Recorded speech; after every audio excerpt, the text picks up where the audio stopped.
Assalamualaikum warahmatullahi wabarakatuh. Bagaimana kabar ini? Semoga kalian semua senantiasa dalam keadaan sehat walafiat. Oh iya, sebelum saya memulai pembelajaran IPS pada pagi hari ini, mari kita berdoa terlebih dahulu. Berdoa mulai.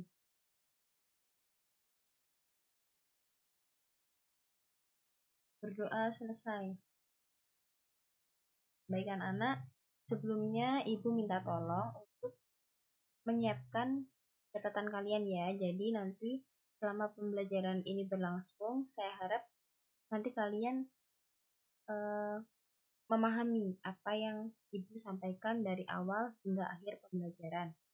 Adapun nanti kalau ada yang ingin ditanyakan, silahkan langsung japri ke WA saya ya. Untuk pembelajaran ini, kita mungkin sedikit mengulang mengenai interaksi keruangan dalam kehidupan di negara-negara ASEAN. Jadi, yang nilai kuis kemarin itu masih banyak yang di bawah KKM. Jadi di sini Ibu pengen kalian mengulangi materi ini dulu sampai paham. Itu ya. Karena untuk persiapan UTS. Itu ya. Baik, bisa saya mulai pembelajaran pada pagi hari ini. Kita akan belajar mengenai interaksi keruangan dalam kehidupan di negara-negara ASEAN. Sebelumnya, kalian masih ingat nggak ASEAN itu apa, anak-anak? ASEAN, mengenal negara-negara ASEAN. Nah, singkatan ASEAN itu adalah Association of Southeast Asian Nations, atau organisasi yang beranggotakan negara-negara di Asia Tenggara. Jadi, ASEAN dengan Asia itu berbeda ya. Kalau ASEAN itu nama organisasi, kalau Asia itu nama benua. Kayak gitu ya. Jadi ASEAN ini merupakan organisasi perkumpulan-perkumpulan negara yang berada di Asia Tenggara atau berada di benua Asia bagian tenggara. Itu. Jadi lambangnya itu seperti yang ada di gambar tengah itu ya, yang merah, kuning, sama ada tulisan ASEAN itu. Nah, sejarah dari ASEAN itu berdiri pada tanggal 8 Agustus 1967 di Bangkok. Bangkok itu di Thailand ya. Yang diprakarsai oleh negara Indonesia, Malaysia, Filipina, Singapura, dan Thailand. Diprakarsai itu apa sih anak-anak? Diprakarsai itu sebenarnya dimulai atau diawali oleh negara-negara itu. Indonesia, Malaysia, Filipina, Singapura, dan Thailand. Jadi ASEAN dulu itu jumlahnya anggotanya itu hanya 5.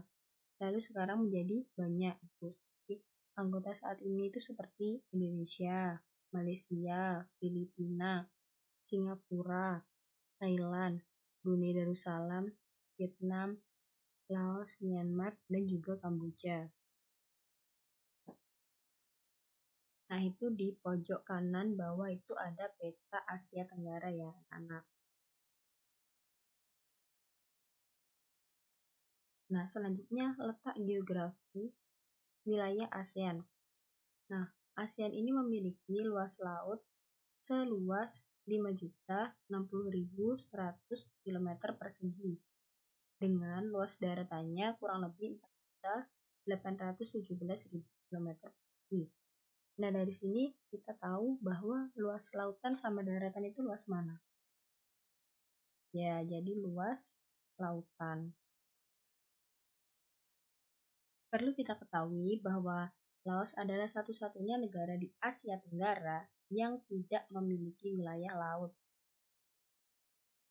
Ya. Dan berdasar letak geografinya, ASEAN itu terletak di antara 2 samudra, yaitu Samudra Hindia dan Pasifik, dan 2 benua, yaitu benua Asia dan Australia. Jadi dihafalin ya anak-anak ya. Ini sama kayak letak geografisnya negara Indonesia, yaitu Samudra Hindia dan Pasifik, dan benua Asia dan Australia.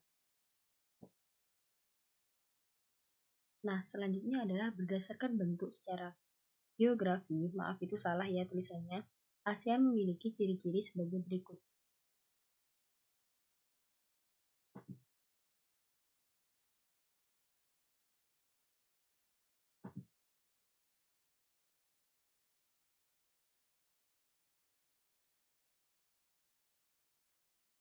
Yang pertama adalah compact, yang artinya itu adalah hampir seperti lingkaran.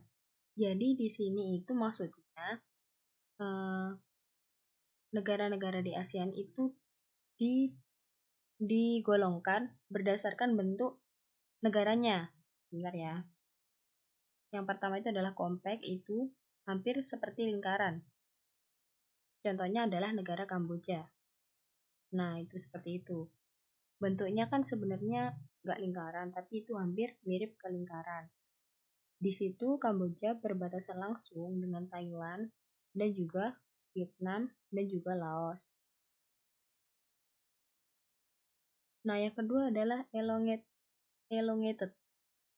Elongated yang artinya adalah memanjang. Di sini contoh negaranya itu adalah negara Vietnam. Jadi negaranya itu adalah yang warnanya putih.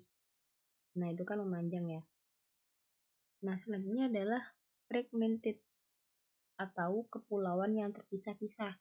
Contohnya seperti di Indonesia atau negara kepulauan gitu ya disebutnya.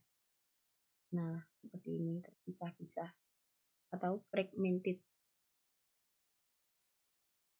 Dan yang keempat adalah prototype atau bentuk beragam. Contohnya adalah seperti negara Thailand dan juga Myanmar. Nah, seperti itu.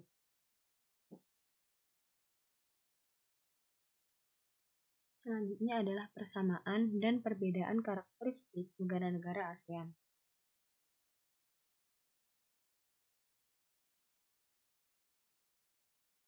Yang pertama kita bahas persamaan terlebih dahulu ya anak-anak. Iklim di Asia Tenggara itu adalah rata-rata beriklim tropis. Kenapa Bu kok iklimnya itu tropis? Karena secara astronomis letaknya itu di sekitar garis khatulistiwa. Dan hanya sedikit saja bagian wilayah Myanmar yang beriklim subtropis. Itu. Lalu selanjutnya adalah sumber daya alam. Jadi, mayoritas sumber daya alam di kawasan Asia Tenggara itu adalah pertanian. Sebagian besar penduduk ASEAN itu adalah petani.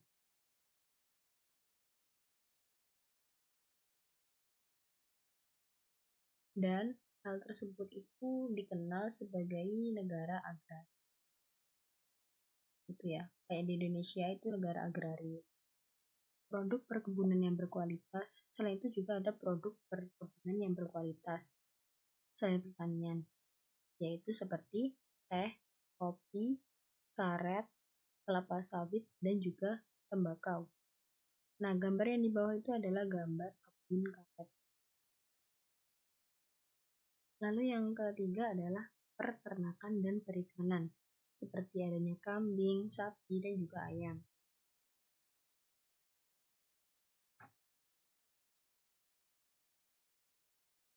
Nah, adanya kambing, sapi, dan ayam ini juga digunakan untuk kepentingan dalam negeri maupun untuk diekspor ke negara lain.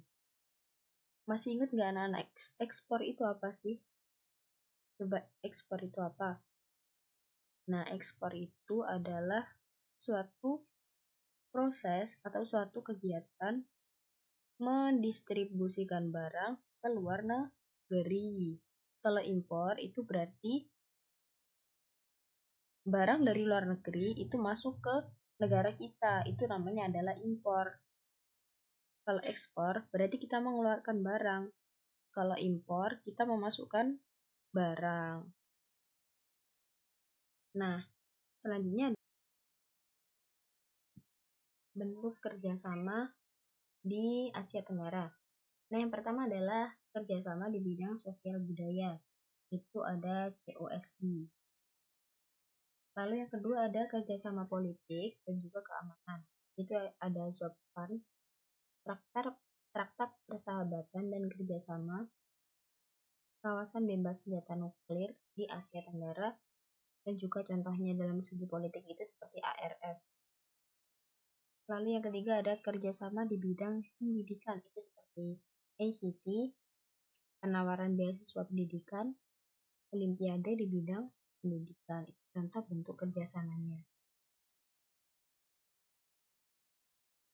Lalu selanjutnya yang ketiga adalah pengaruh kerjasama di bidang sosial, politik, budaya, dan pendidikan terhadap kehidupan di negara-negara ASEAN. Jadi bagaimana pengaruhnya kerjasama yang ada tadi terhadap bidang-bidang kehidupan di ASEAN.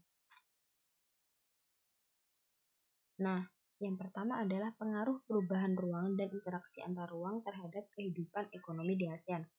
Jadi yang pertama ini kita berfokus pada ranah ekonomi ya.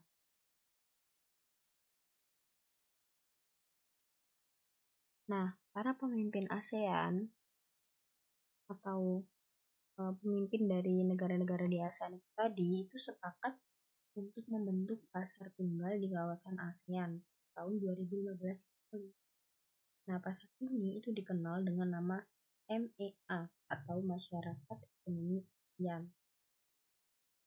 Nah, kesepakatan ini itu bertujuan untuk meningkatkan daya saing ekonomi ASEAN di ranah internasional, menyaingi Tiongkok dan juga India itu. Selain itu ada juga kerjasama di bidang ekonomi yaitu AFTA atau ASEAN Free Trade Area. Selanjutnya adalah pengaruh perubahan ruang dan antar ruang terhadap keberlangsungan kehidupan sosial di ASEAN. Nah, jadi tadi setelah ekonomi, yang kedua adalah sosial. Seperti contohnya itu, pada tahun 2015, pengungsi Myanmar dengan menaiki perahu maksudnya, membanjiri negara-negara tetangga seperti negara Malaysia, Indonesia, dan juga Thailand karena adanya konflik dalam negeri mereka. Nah, di sini karena Myanmar itu masuk ASEAN, jadi ASEAN meminta agar negara menerima sementara mereka karena didasari rasa kemanusiaan yang menimbulkan interaksi sosial seperti empati dan juga simpati dari para masyarakat. Itu gambarnya. Karena di negaranya ada konflik, jadi mereka mengungsi ke negara tetangga. Yang ketiga adalah pengaruh perubahan ruang dan interaksi antar ruang terhadap keberlangsungan kehidupan budaya di ASEAN. Jadi selanjutnya ini adalah tentang budaya. Itu misalnya adalah adanya pembangunan kota budaya ASEAN, perkemahan pemuda ASEAN, jaringan kota kuno, dan FBA atau Festival Budaya ASEAN. Nah, ini gambarnya yang bawah ini, keterangannya itu adalah Yogyakarta berpredikat sebagai kota budaya ASEAN periode 2015-2020.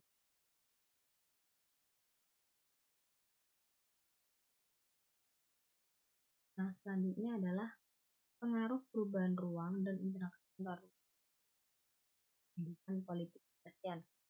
Nah, yang pertama adalah adanya sengketa perbatasan wilayah yang pernah terjadi antara Indonesia dan juga Malaysia, yaitu Pulau Sipadan dan juga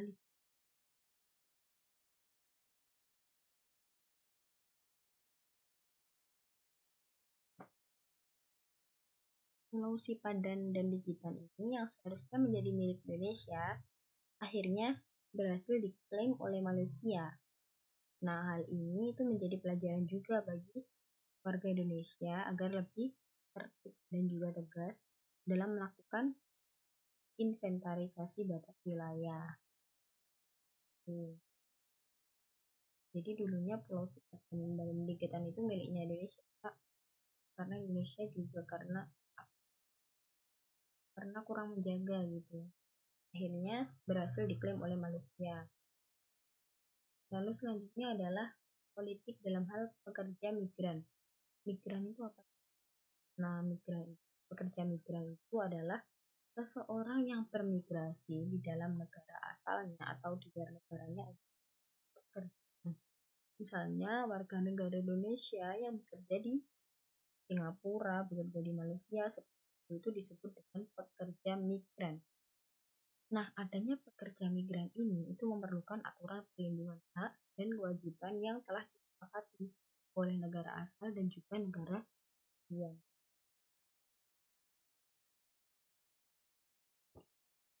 Nah, karena adanya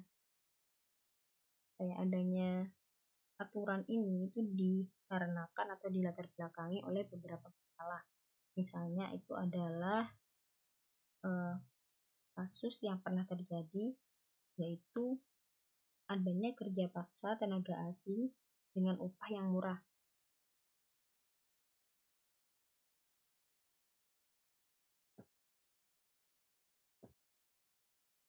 Lalu juga adanya perdagangan pekerja rumah tangga migran itu.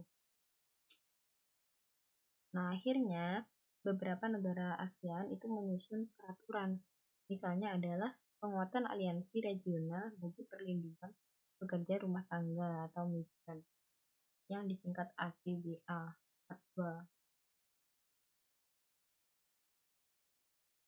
Selanjutnya adalah pengaruh perubahan ruang dan interaksi antar ruang terhadap keberlangsungan kehidupan pendidikan di ASEAN.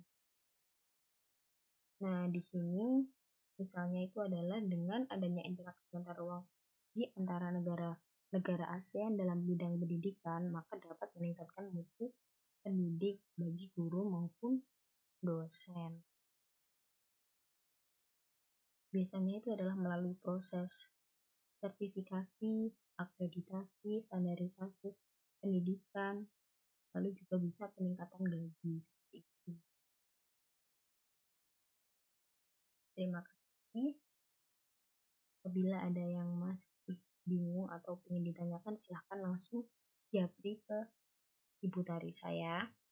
Untuk selanjutnya, silahkan langsung mengunjungi Google Form yang Ibu kirimkan. Terima kasih atas perhatiannya, atas kurang lebihnya saya mohon maaf. Wassalamualaikum warahmatullahi wabarakatuh.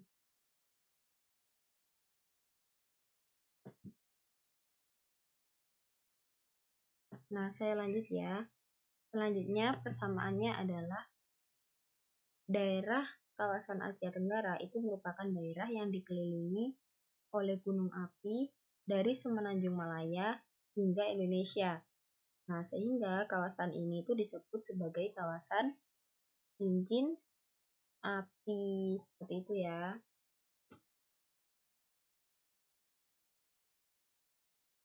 Nah, selanjutnya adalah perbedaannya. Perbedaannya apa aja, Bu? Yang pertama adalah dari segi bentuk negara. Bentuk negaranya itu bermacam-macam ya, ada dua.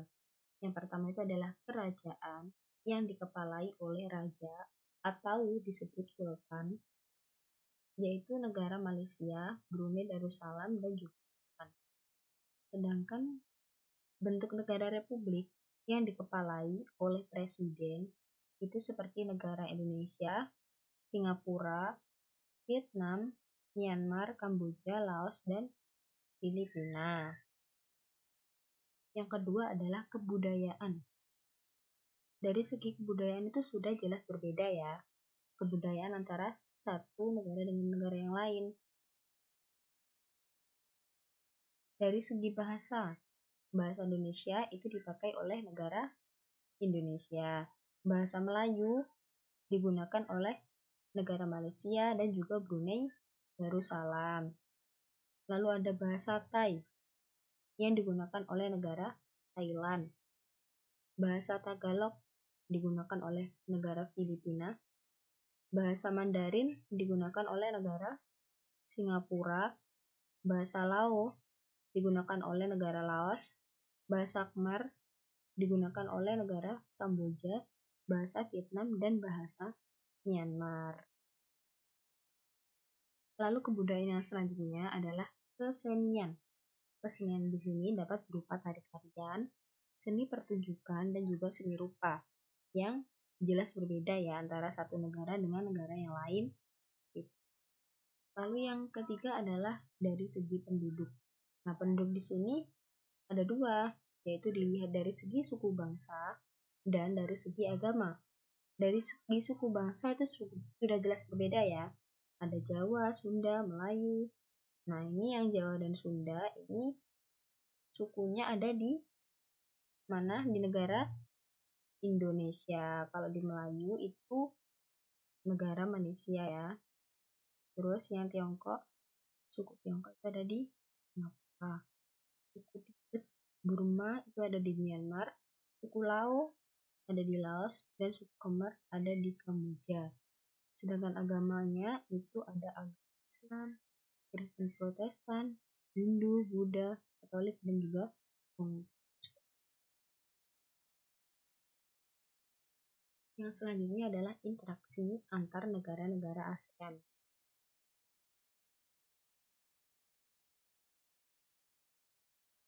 Interaksi itu apa toh anak-anak? Nah, interaksi itu adalah hubungan. Orang kalau berinteraksi berarti orang tersebut itu ada hubungan atau berhubungan. Itu ya. Pengertian dari interaksi ini adalah hubungan antara negara-negara ASEAN yang diperlukan karena munculnya berbagai macam kebutuhan yang berbeda-beda dari setiap negara anggota ASEAN. Nah, jadi adanya interaksi ini tadi itu sangat diperlukan oleh negara-negara ASEAN karena mereka itu saling membutuhkan atau kebutuhannya itu berbeda-beda sehingga mereka harus saling melengkapi untuk mencapai kesejahteraan negara-negara ASEAN itu tadi. Nah, di sini ada kebutuhannya seperti sosial, ekonomi, politik, dan lain-lain. Itu mungkin kebutuhan yang diperlukan oleh negara-negara ASEAN itu tadi. Nah, adanya kebutuhan itu tadi itu akan melahirkan yang namanya kerjasama antar negara ataupun internasional.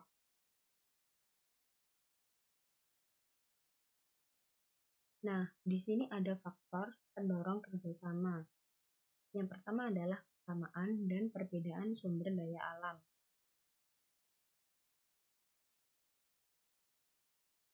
Persamaan sumber daya alam, di sini sumber daya alam saya singkat menjadi SDA ya agar lebih singkat. Persamaan sumber daya alam mendorong kerjasama antar negara. Nah, misalnya itu ada OPEC atau kerjasama negara penghasil minyak bumi. Itu contohnya. Sedangkan perbedaan sumber daya alam mendorong adanya kerjasama. Kenapa? Itu tadi, karena mereka itu harus saling melengkapi untuk mencapai kesejahteraan mereka. Misalnya, itu seperti Indonesia itu dikenal sebagai negara agraris, lalu diminta untuk mengekspor beras ke Singapura atau mengekspor hasil pertanian ke Singapura seperti itu. Jadi baik persamaan maupun perbedaan itu membawa suatu interaksi antar negara-negara di Asia Tenggara. Yang kedua adalah kesamaan dan perbedaan wilayah atau kondisi geografis.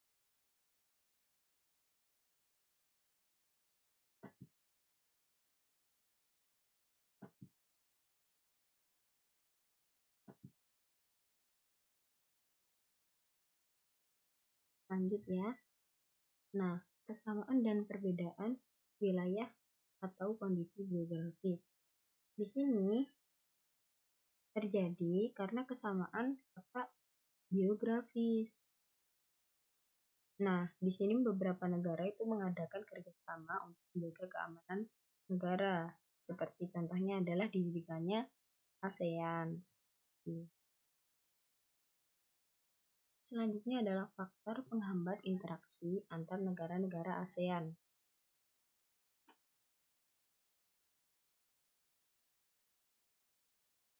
Kalau penghambat itu, apa sih anak penghambat itu? Penghambat itu adalah sesuatu yang menjadikan sesuatu itu menjadi lambat atau kurang lancar. Yang pertama itu ada perbedaan ideologi. Yang kedua adalah adanya konflik dan juga peperangan atau menghambat ya.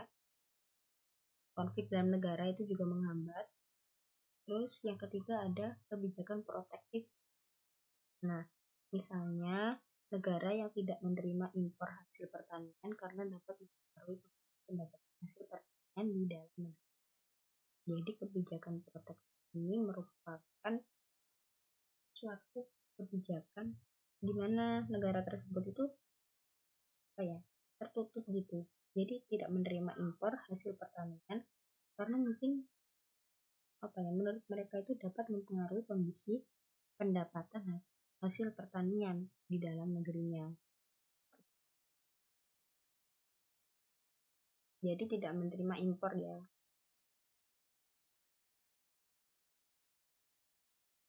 Terus yang keempat adalah perbedaan kepentingan di tiap-tiap negara. Nah, selanjutnya adalah bentuk kerjasama